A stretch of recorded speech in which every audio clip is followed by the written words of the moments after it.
One lucky hit from anything bigger than a rifle, and we'd be nothing but splinters on the water. Then I met Mac McPhersonson, and everything changed. Mac was 28, which made him ancient by PT standards, and he had eyes that'd seen too much already. He'd been at Pearl Harbor on the destroyer USS Shore when the Japanese attacked, fought at Midway, and then signed up for PT boats. His line was, "I'm tired of being a target, time to become the hunter."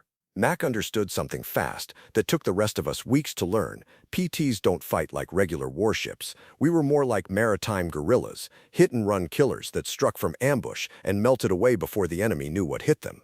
Our crew was a ragtag bunch of specialists and misfits who'd never have been together on a normal Navy ship. Dutch Vanderberg, our XO, was a Yale math professor who could do torpedo solutions in his head faster than most men could fiddle with a slide rule.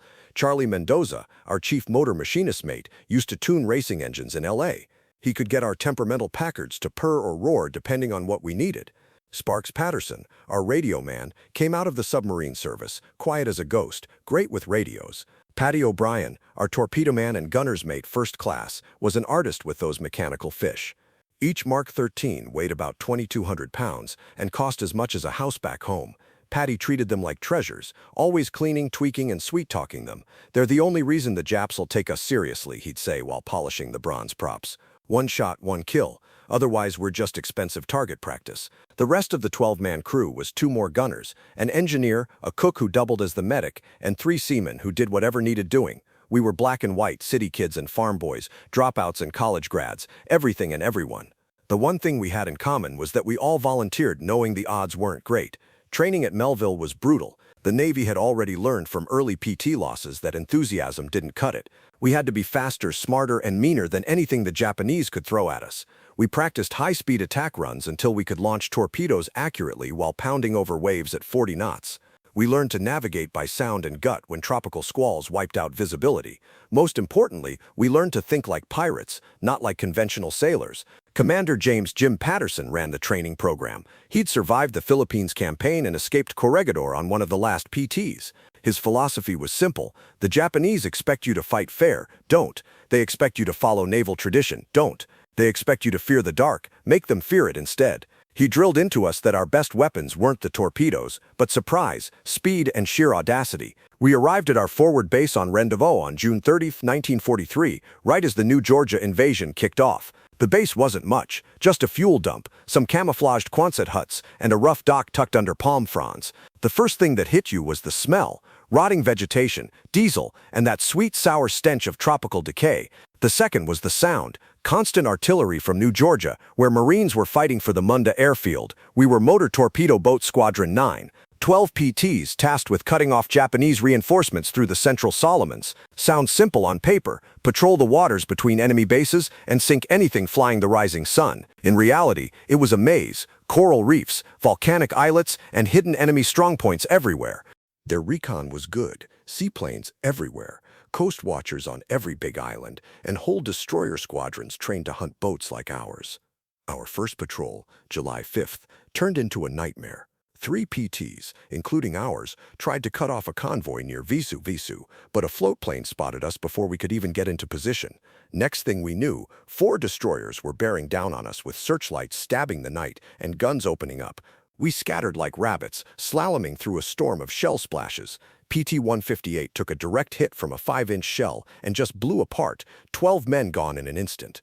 We spent 4 hours dodging reefs and islands before we finally slipped away. No torpedoes fired, no enemy ships damaged, and we'd lost a boat and crew. Back at Rendova that night, huddled together, Mac called us in. Quiet as he was, he laid it out. "We learned something important today. We can't try to slug it out with destroyers. We aren't built for gun duels. We ambush, or we don't fight at all." It was a lesson paid for in blood, but it changed everything. Over the next 2 weeks, we retooled our tactics, trial and error until we found what worked. We learned to use island radar shadows to creep in unseen. Shutting down 2 engines and running on one cut our noise down huge. And we invented ways to coordinate attacks between boats with simple light signals the Japanese couldn't intercept. Our intelligence net was incredible. Australian coast watchers hiding in the hills of Japanese-held islands would radio enemy movements. Solomon Islanders risked execution to paddle out and give us positions. Sometimes we even got decrypted intel from Pearl Harbor with exact convoy times, but most nights we hunted by instinct and what we'd learned. In July 1943, PTs were still a secret. Navy communiques never named us, calling us only small craft or mosquito boats. The Japanese knew something was hitting their convoys, but their reports described submarines or mines. They couldn't believe wooden speedboats could take on steel ships. That misunderstanding was our edge. On the night of July 18th, a coast watcher reported a major reinforcement run through Blackett Strait, bound for VA on Colombo Bangara. This was the chance we'd been waiting for. Several transports with only light escort forced through narrow water where numbers wouldn't help them. Mac volunteered our boat to lead, alongside PT-168 under Hank Bramwell and PT-171 under Joey Antonelli. The briefing that evening was tense. Intelligence said 3 big transports escorted by 1 or 2 destroyers, carrying elements of the Japanese 13th Regiment, battle-hardened troops from China and the Philippines. These weren't rear-area laborers. These were frontline soldiers who would have made life hell for our Marines on New Georgia. Commander Bill Specht was blunt. "Gentlemen, this convoy cannot reach VA. I don't care if you have to ram those transports. They go to the bottom tonight." As the sun sank on July 19th, painting the sky blood red, we made final preparations. Patty O'Brien ran the Mark 13 checklist again and again. Depth set to 10 feet, speed to 28 knots, the sweet spot for hitting a loaded transport.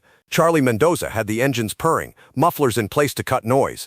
Dutch kept replotting the approach, working currents, wind, and moon position. I checked the 50s and the belts. We loaded only armor-piercing and incendiary rounds. Regular ball ammo would just bounce off steel. AP and incendiary rounds could punch bridge windows, start fires, and silence gun crews. Every 5th round was a tracer so the gunners could see where their fire went, deadly streaks in the night. At 20:30, we slipped our moorings and eased into the gathering dark. They moved out in a line, engines barely whispering. Once we cleared Rendova Harbor, Mac told us to test the guns. A quick burst from a dozen machine guns and 320mm cannons lit up the night. Then everything went quiet again, just the steady thump of our engines and the water sliding past the hull. The sea had a 2-foot chop, worse than we wanted. It made torpedoes harder to aim, but it also hid our wakes and masked the engine noise. When you're 80 feet of plywood taking on 400-foot steel ships, every little edge helps. By 2300, we were in our ambush spot off Vella La Vella's north coast. Mac cut the engines, and we drifted, listening to the water and the far rumble of artillery from New Georgia. At 2347, Sparks Patterson picked up the Coast Watcher. 3 large ships, 2 escorts, bearing 280, 18 knots, range 15 miles. Game on. Max fired up 2 engines at low throttle, and we eased to intercept. The math was simple but vital. They were doing 18 knots. We could make 35 without kicking up a telltale wake. If we hit them in the narrowest part of Blackett Strait, they'd have nowhere to turn. At 0:18 on July 20th, Dutch finally picked them out through his binoculars. Dark shapes under the stars, exactly where they should be. Formation was flawless. 2 destroyers up front, 3 transports behind, another destroyer bringing up the rear. No lights, but once you learned the pattern, you could read it. Mac's plan was bold as hell. PT-168 would come in from port, PT-171 from starboard, and we'd run straight down the middle after the lead transport. That meant threading the needle between destroyers, sheer insanity if it failed, but if it worked, we'd throw them into chaos and get clear shots at all 3 transports. "All ahead slow," Mac whispered. We inched forward at 5 knots and let them come to us. At 2,000 yards you could hear the heavy diesels, the thunk and thrum of thousands of tons moving through water. At 1,500 you could make out details, the pagoda bridge of the lead destroyer, cargo booms on the transports, even figures on deck. At 1,000 yards, Mac gave the signal. 3 clicks on the radio, and we went. Engines screamed from idle to full, the bow rose, and we tore forward at 40 knots. In an instant the night broke. 3 little boats charging straight into a convoy of giants. The Japanese were completely caught off guard. Their lookouts were trained to spot subs or destroyers, not lightning-fast speedboats ripping through their formation. We were inside them before they could react. slipping between the escorts at point-blank range. I let loose with the twin 50s, sweeping the bridge of the nearest destroyer, tracers punching through glass and sparking on steel. Fire 1, Fire 2. Patty launched our first two Mark 13s at about 600 yards, insanely close, where a miss was almost impossible. The torpedoes screamed out, leaving twin wakes of phosphorescent bubbles. One of our targets was a converted passenger liner carrying over 3,000 soldiers. The destroyer off our starboard finally swung a searchlight on us. That white beam hit like a hammer, blinding and brutal. Immediately their 25 mid-guns opened up, tracers like green fingers reaching for us. Shells were splashing so near the spray soaked everyone on deck. Then the torpedoes hit. The first struck just aft of the bridge with a monstrous blast that lit the night like lightning. The second struck midships, and the ship broke its back. That 8,000-ton transport lurched, split in two, and both halves began to sink. We watched through the glare of searchlights and the rattle of guns as hundreds of Japanese soldiers tumbled into the water. You could hear their screams even over our engines. PT-168 hit next. Both of their Mark 13 slammed into the second transport. That ship, packed with ammo and fuel for the VA garrison, went up like a volcano. The blast knocked me off my feet, and a wall of superheated air washed over our deck. Flaming wreckage rained down around us and started little fires on our wooden planks that we had to stomp out as fast as we could. The destroyers tried to respond, but they had a problem. We were too close for their main guns to depress without risking their own ships, and we were mixed in with their transports, so firing was dangerous. So they tried to use their weight. They aimed to ram us. One destroyer came screaming in, knife bow pointed right at our beam. At the speeds we were closing, we had maybe 10 seconds. Mac yanked the wheel hard to starboard and shoved the throttles past their stops. The engines screamed, the boat pivoted like it was on a hinge, and we missed the destroyer's bow by less than 10 feet. As we slid past, I emptied a full belt into their bridge at point-blank range, sparks flying where rounds struck. PT-171 wasn't as lucky. Joey Antonelli had a perfect line on the third transport, but a destroyer caught them in its searchlight before they could fire. Their 25 ME guns stitched holes across PT-171's bow. One shell hit a torpedo on deck. By miracle, it didn't go off. The Mark 13 needed to spin in water to arm. Joey had to abort and flee, trailing smoke and taking on water. We tried to come around for another run, but the surprise was gone. Every searchlight in the convoy swept the sea now, and guns of every caliber were firing. The water looked like a storm of shell splashes. Even worse, the Japanese had brought their 5-inchers to bear. One hit from those and we'd be splinters. "Launch the remaining fish and get us out of here," Max yelled. Patty fired our last two Mark 13s at the remaining transport, but its captain saw the wakes and turned to parallel course, combing the torpedoes so they slid harmlessly past. Then it was full speed and survival, all three engines screaming as we wove through exploding water and fled into the dark. Behind us the fight kept raging. PT-168, despite taking hits, got another torpedo into the already dying ammo ship.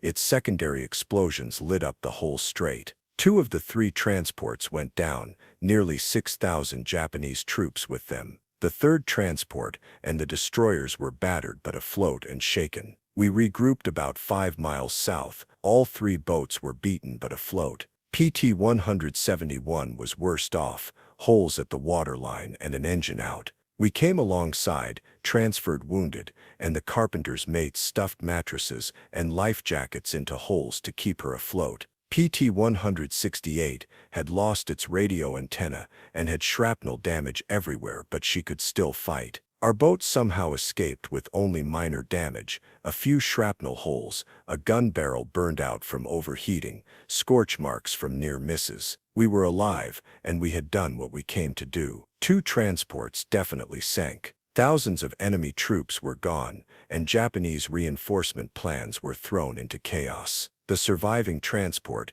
didn't continue to VA. It turned back toward Rabaul. Getting home wasn't easy. Japanese float planes were up at first light hunting for us. We hid in the shadows of small islands, camouflaged with palm fronds, engines off, barely daring to breathe while enemy aircraft droned overhead. What should have been a 3-hour trip took us 14 hours, but we all made it back to Rendova. The debrief was brutal. Intelligence wanted every detail. Japanese tactics, weapon effects, reaction times. Everything we reported went out to PT squadrons across the Pacific. The lessons we learned would save lives and sink ships for the rest of the war. But the immediate effect was psychological. Japanese intercepts started buzzing about new American secret weapons, fast torpedo boats appearing from nowhere. For the first time, the Imperial Navy was scared of the dark. They couldn't move freely at night anymore, not without wondering if death was hiding just beyond the edge of the darkness. Even their most heavily guarded convoys weren't safe. Every shadow might conceal a PT boat. Every distant rumble could be American engines drawing closer. Over the next few weeks, the Japanese completely changed how they moved supplies. Convoys became larger but less frequent. Destroyer escorts doubled, then tripled. They even started sending up float planes equipped with searchlights to patrol the sea at night. All those adjustments slowed everything down. Fewer supplies, fewer reinforcements, fewer chances for their troops to hang on. It gave our guys on the ground a real edge. But maybe the biggest victory wasn't tactical. It was psychological. Japanese soldiers waiting on supplies that never came started losing hope. Their commanders, unable to guarantee deliveries, had to scrap entire operations. The myth of Japanese invincibility at night, something that once terrified Allied crews, was shattered by a handful of wooden boats crewed by American kids and reservists. Word spread fast across the Pacific. The spell was broken. Our success set things in motion. The PT boat program exploded almost overnight. New bases popped up across the Solomons and New Guinea. The next generation of boats rolled off the lines faster, with better engines, radar, and even a little armor around the cockpit. Tactics we had learned the hard way, trial and error under fire, became official doctrine taught in training schools from Rhode Island to California. But the cost was steep. It always was. 2 weeks after our big victory, PT-166 hit a mine on its way home from patrol. Everyone aboard was lost. PT-162 had her engines fail in broad daylight. Japanese destroyers found her and blew her to pieces. Only 3 men survived. Joey Antonelli, skipper of PT-171, the same guy who'd fought beside us that night, was killed by a sniper while refueling at a forward base. By October 1943, when I finally rotated back to the States for new construction training, our squadron had lost 7 boats and 73 men. But in exchange, we'd sunk or crippled more than 40 Japanese vessels, from destroyers down to barges, and wiped out thousands of enemy soldiers who never reached their battlefields. It was brutal math, but it mattered. We could rebuild boats. The Japanese couldn't replace ships and trained crews so easily. When I went back to the Pacific in March 1944 as exec on PT-321, this time in the Philippines, things had changed. The boats were tougher, radar, armor plating, better torpedoes. But the soul of the mission was the same: speed, surprise, and guts. We still lived and fought by the same rule: hit fast, hit hard, and vanish before they can find you. The Japanese never really figured us out. They tried everything: hunter-killer groups, radar-equipped destroyers, even suicide boats meant to ram us. But they couldn't cover every convoy, couldn't guard every stretch of ocean, couldn't ever make the night feel safe again. The weapon they discovered too late, those small wooden American torpedo boats, had changed the Pacific for good. Mac McPherson made it through the war, earned a Navy Cross and 2 Silver Stars. Stayed in the Navy, went on to command a destroyer squadron in Korea. We stayed in touch until he passed in '87. At his funeral, His son told me Mac used to say the PT boats were where he truly learned what courage meant, not the absence of fear, but action in spite of it. Dutch Vanderberg went back to Yale after the war. He never forgot his time navigating the Solomons, though. He ended up one of America's top oceanographers, still charting unknown waters, still reading the sea, only now with instruments instead of radar and searchlights. He once told me, half joking but dead serious underneath, that after threading between enemy warships at 40 knots in pitch darkness, everything else in life felt easy. Charlie Mendoza went back to Los Angeles after the war and started building racing engines. The tricks he'd learned keeping our PT boat engines alive in tropical heat turned him into a legend among hot rodders. His garage became famous, a little workshop with a hand-painted sign that read "Speed Shop, we made PT boats fly." He used to grin at his customers and say, "If I could make 4,500 horsepower push 50 tons at 45 knots, I can make anything go fast." Patty O'Brien stayed in the Navy. He became one of the service's top torpedo experts, the guy who literally wrote the manual on Mark 13 maintenance that was used into the 1970s. But he never stopped talking about that night off Vela La Vela. "Those were my fish that sank those transports," he'd say, pride in his voice. 2 shots, 2 hits, 6,000 Japanese who never got the chance to kill Americans. The story of the PT boats never got the same spotlight as the big battles. Midway, Guadalcanal, Leyte Gulf, but for those of us who served on those tiny wooden war machines, we knew we'd been part of something revolutionary. We proved that courage and cleverness could beat tradition and tonnage, that a handful of fast, fearless kids could outfight the most powerful navy in the world at their own game. The real secret wasn't the boats, though they were brilliant pieces of engineering. It wasn't even the torpedoes, though when they worked, they hit like thunder. The secret was us, the American spirit of invention, the refusal to accept that something couldn't be done. Our admirals thought PT boats were toys. We proved that toys with teeth could change the course of a war. Whenever I read about modern naval warfare, missile boats, stealth ships, drone swarms, asymmetric tactics, I see the same DNA. What we did back then became the blueprint for everything that came after. We showed that sea battles didn't have to be fought by lumbering giants trading salvos over the horizon. They could be fast, precise, unpredictable, about speed, stealth, and surprise. Every fast attack craft in today's Navy carries a bit of our spirit, a whisper of those plywood hulls that made the Japanese Navy afraid of the dark. In 1943, they even coined a phrase for it, mosquito boat terror. The fear spread through their fleet like wildfire. After the war, Japanese officers admitted that PT boats caused chaos far beyond their actual numbers. They had to assume we were everywhere, plan for attacks that never came, divert destroyers to chase phantoms, waste fuel and time on ghosts. Admiral Tanaka Riso, who commanded many of the Tokyo Express runs, wrote later, "The American PT boats were our worst nightmare. Submarines we could hunt with depth charges. Aircraft we could see coming. But these devil boats appeared from nowhere, struck like cobras, and vanished into the night. They made us fear our own element, the darkness we once ruled.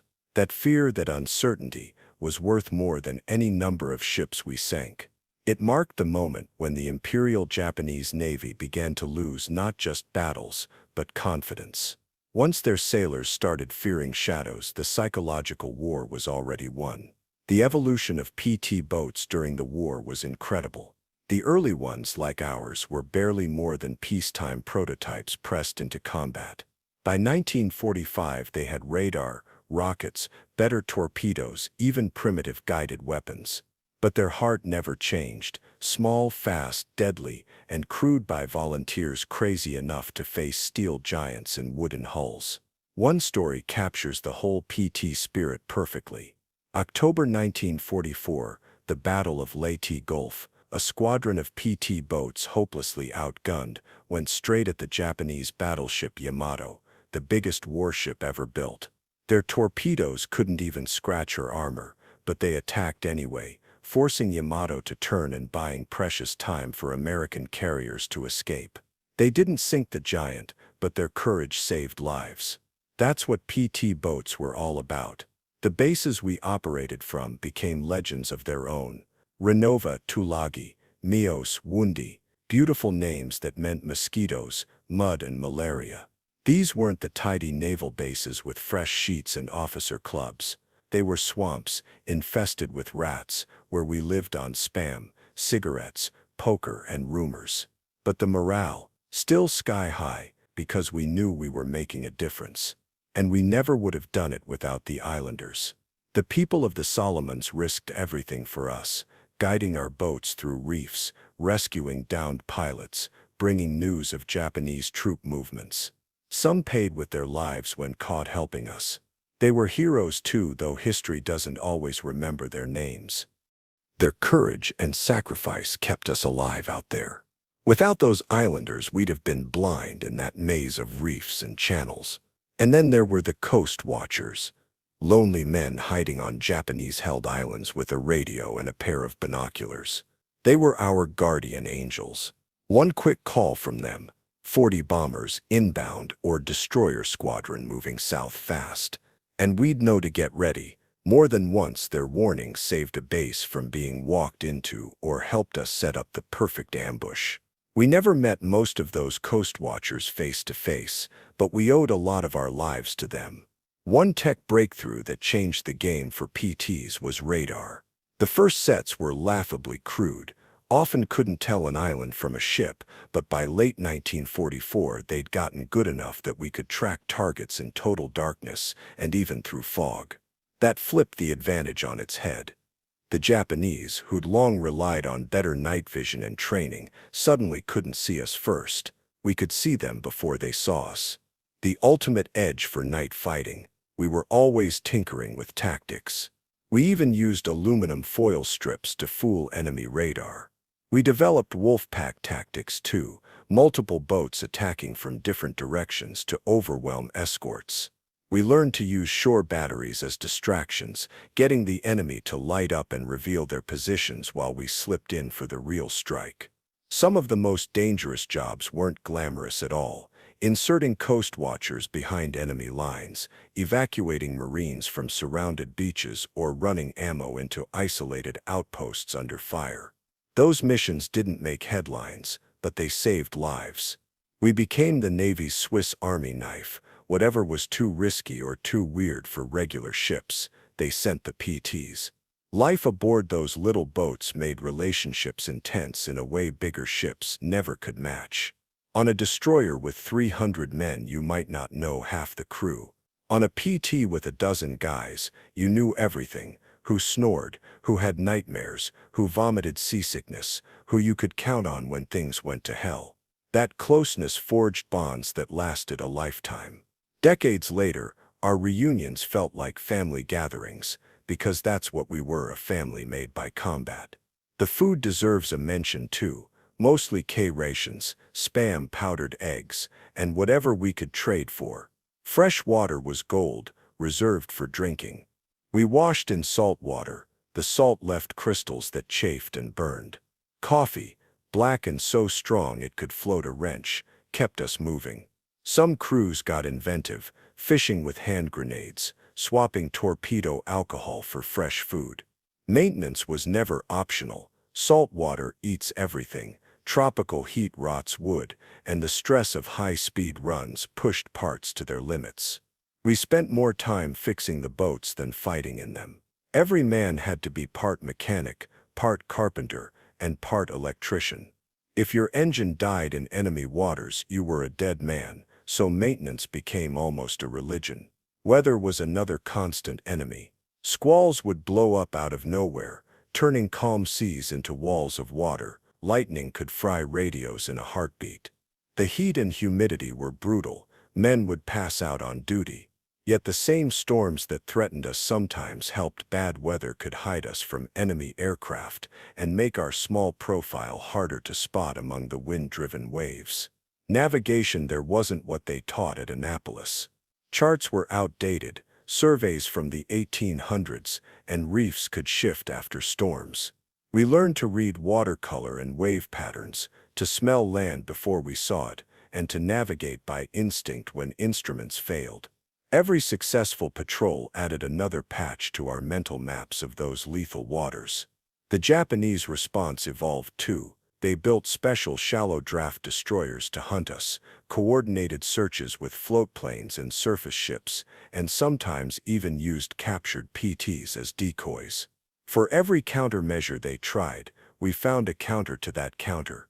It became a deadly chess game played at 40 knots in the dark.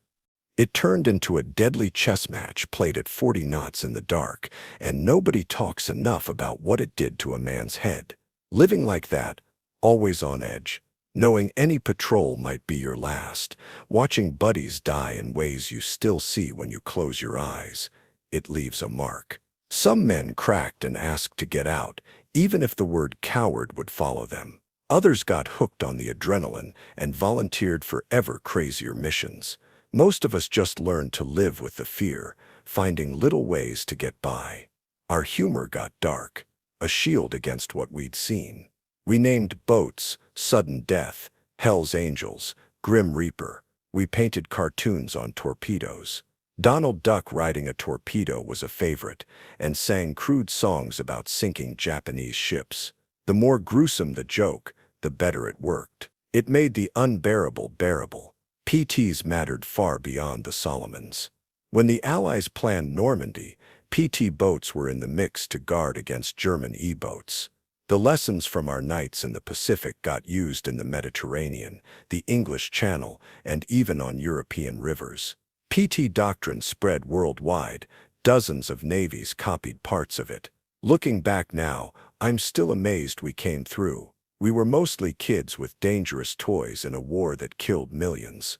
We made mistakes that should have killed us and took chances that make me shudder now. But we did something huge. We took an unproven idea and turned it into a weapon that mattered.